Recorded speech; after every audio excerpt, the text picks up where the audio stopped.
Hey y'all, and welcome back to my channel. In this tutorial, we're going to make this bright and colorful tumbler using rub-on transfers from Southern Belle Glitter. Now, obviously, for the tumbler finished product, we are using a 32-ounce plump from the Still Magnolia, but I had multiple peekaboos going on at one time, and this is just me adding silver glitter to a 24-ounce plump. But of course we will switch to a 32 ounce after we go through the process of adding this glitter and our epoxy.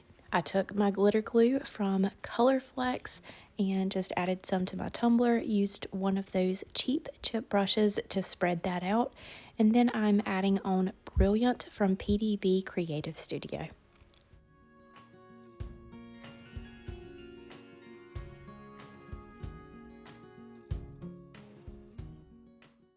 We're going to finish adding on all of our glitter, knock off that excess, and then roll it up in a sheet of printer paper or parchment paper and press that glitter down so it can minimize the amount of epoxy that we have to put on top.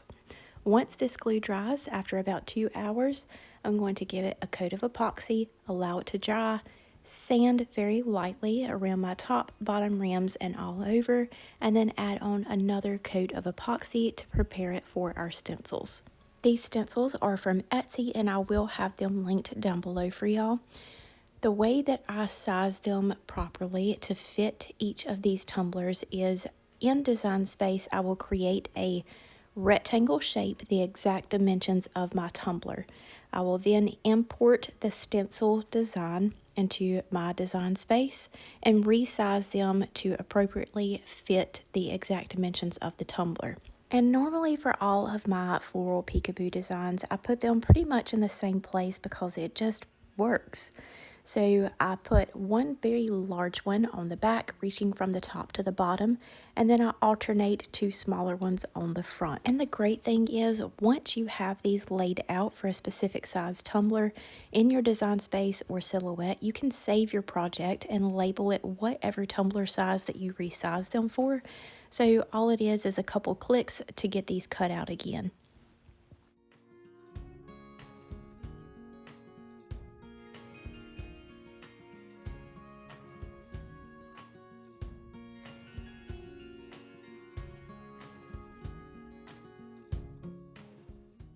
Now, I promised y'all that I was going to show you a spray paint ombre process. So we're going to head outside and use 3 different color shot paints. We're using Cosmo, Scuba, and Center Stage. Now, before you start using any of your spray paints, regardless of the brand, you want to give them a good shake for about 2 to 3 minutes to really get them shaken up so you can make sure that you don't have any clumps come out of your can while you're trying to spray paint. Sometimes it's unavoidable. I know, I've been there and done that and had so many issues with my spray paints before, but the color shot paints by far are the best that I have used.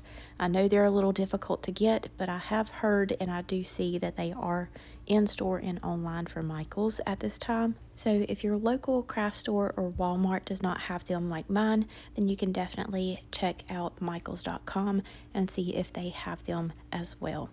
Now, the first color that I put on here was purple because I wanted my darkest color to be in the middle, but newsflash, Brittany, if you mix blue and pink, it makes purple.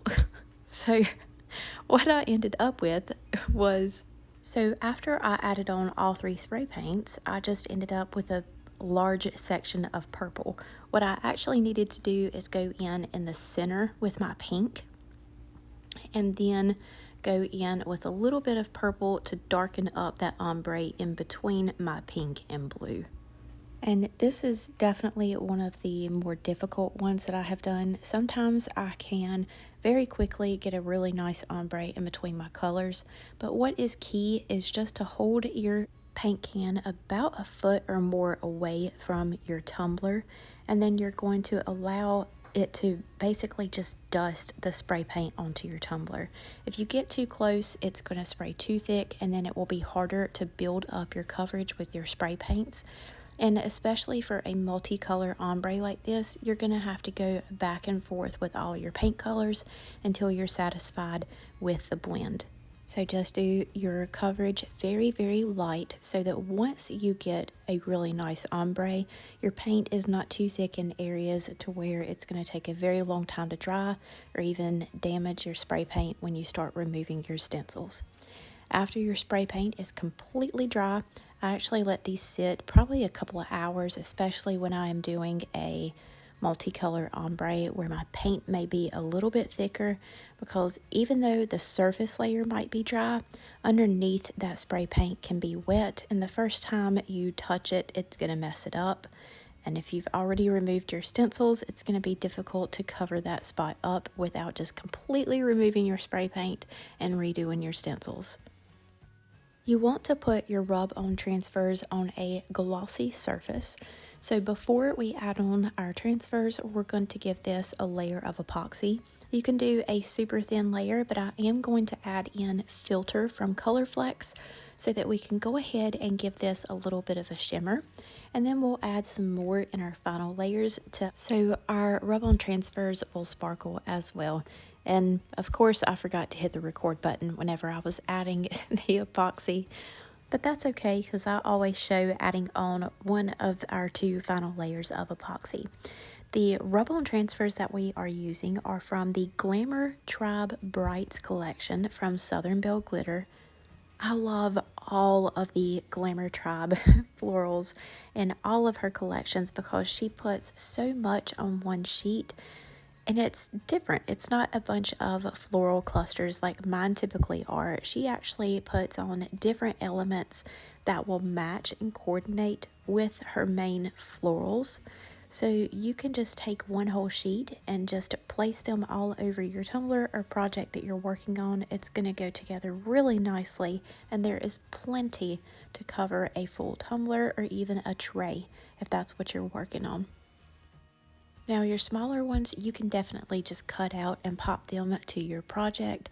However, on the larger ones, you do want to try to use the hinge method so that there's no bubbles or anything that gets underneath your transfer.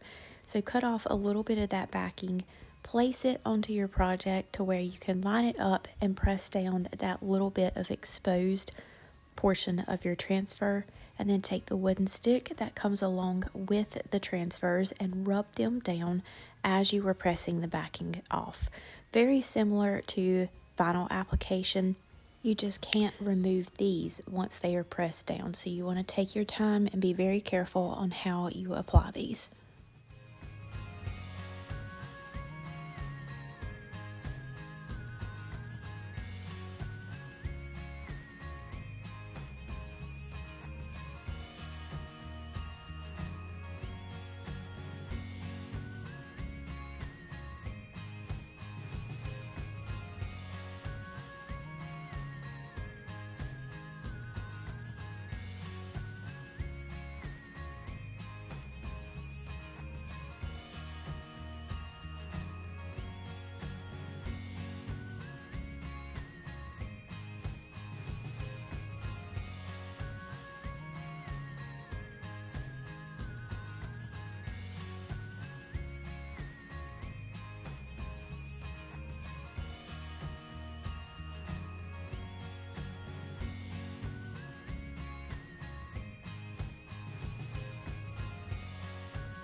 I will be adding a company logo to that open space on the front, so I wanted to leave that open so we didn't cover up any of our rub-on transfers. And in the past, I have said to very, very lightly coat this with a matte clear coat of spray paint just to prevent any repelling or anything with your epoxy.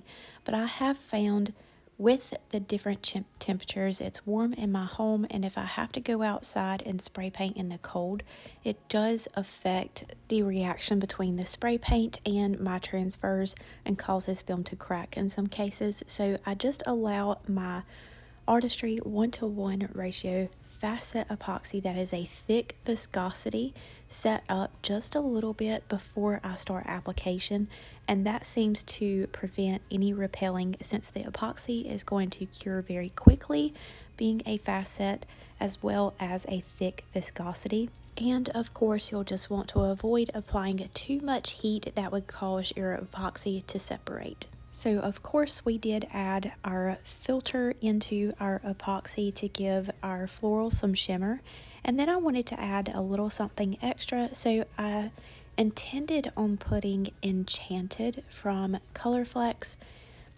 in those empty spots that were on the tumbler, just to add a little bit something extra and a little more color. But after I started applying it, I really liked how it looked going over the florals as well, so I just added it into the epoxy and just kind of spread it all over.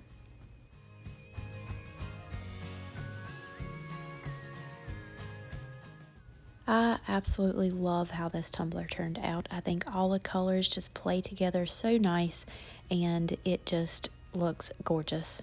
This one does need a light sanding and a couple more coats of epoxy since we are adding a logo on the front. If you have any questions, just drop them down in the comments below and I will answer them as quickly as possible.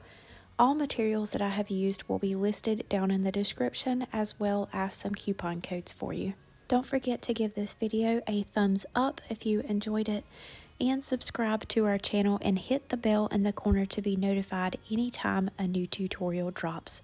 That is all for today. Thank you all so much, and we'll see you next time.